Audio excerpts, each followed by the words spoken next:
श्री गायत्री अष्टोत्तरशतनामावली। ॐ तरुणादित्यसङ्कासायै नमः। ॐ सहस्रनयनोज्ज्वलायै नमः। ॐ विचित्रमाल्याभरणायै नमः। ॐ तुहिनाचलवासिन्यै नमः। ॐ वरदाभयहस्ताब्जायै नमः। ॐ रेवातीरनिवासिन्यै नमः। ॐ प्रणित्ययविशेषज्ञायै नमः। ॐ यन्त्राकृतविराजितायै नमः। ॐ भद्रपादप्रियायै नमः। ॐ गोविन्दपदगामिन्यै नमः। ॐ देवर्षिगणसंस्तुत्यायै नमः। ॐ वनमालाविभूषितायै नमः। ॐ चन्दनोत्तमसंस्थानायै नमः। ॐ धीरजीमूतनिस्वनायै नमः। ॐ मत्तमातङ्गगमनायै नमः। ॐ हिरण्यकमलासनायै नमः। ॐ धीजनाधारनिरतायै नमः। ॐ योगिन्यै नमः। ॐ योगधारिण्यै नमः। ॐ नटनाट्यैकनिरतायै नमः। ॐ प्रणवाद्यक्षरात्मिकायै नमः। ॐ चोरचारक्रियासक्तायै नमः। ॐ दारिद्र्यच्छेदकारिण्यै नमः। ॐ यादवेन्द्रकुलोद्भूतायै नमः। ॐ तुरीयपथगामिन्यै नमः। ॐ गायत्र्यै नमः। ॐ गोमत्यै नमः। ॐ गङ्गायै नमः। ॐ गौतम्यै नमः। ॐ गरुडासनायै नमः। ॐ गेयगानप्रियायै नमः। ॐ गौर्यै नमः। ॐ गोविन्दपदपूजितायै नमः। ॐ गन्धर्वनगराकारायै नमः। ॐ गौरवर्णायै नमः। ॐ गणेश्वर्यै नमः। ॐ गदाश्रयायै नमः। ॐ गुणवत्यै नमः। ॐ गह्वर्यै नमः। ॐ गणपूजितायै नमः। ॐ गुणत्रयसमायुक्तायै नमः। ॐ गुणत्रयविवर्जितायै नमः। ॐ गुहावासायै नमः। ॐ गुणाधारायै नमः। ॐ गुह्यायै नमः। ॐ गन्धर्वरूपिण्यै नमः।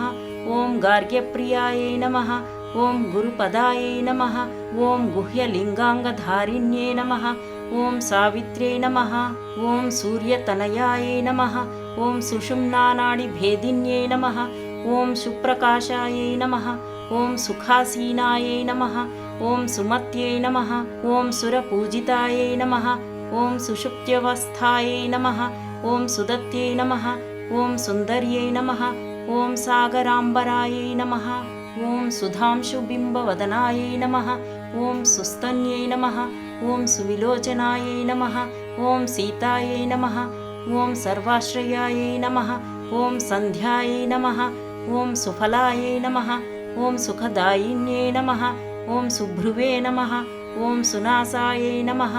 ॐ सुश्रोण्यै नमः। ॐ संसारार्णवतारिण्यै नमः। ॐ सामगानप्रियायै नमः। ॐ साध्व्यै नमः। ॐ सर्वाभरणपूजितायै नमः। ॐ वैष्णव्यै नमः।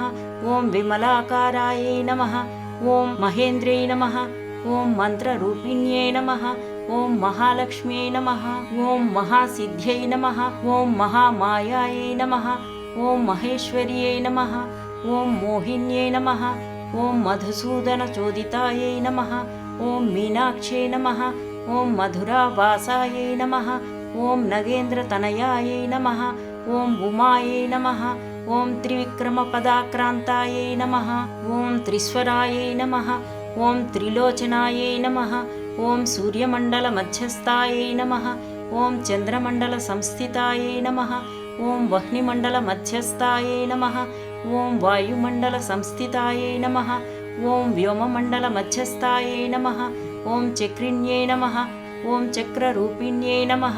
ॐ कालचक्रवितानस्थायै नमः। ॐ चन्द्रमण्डलदर्पणायै नमः।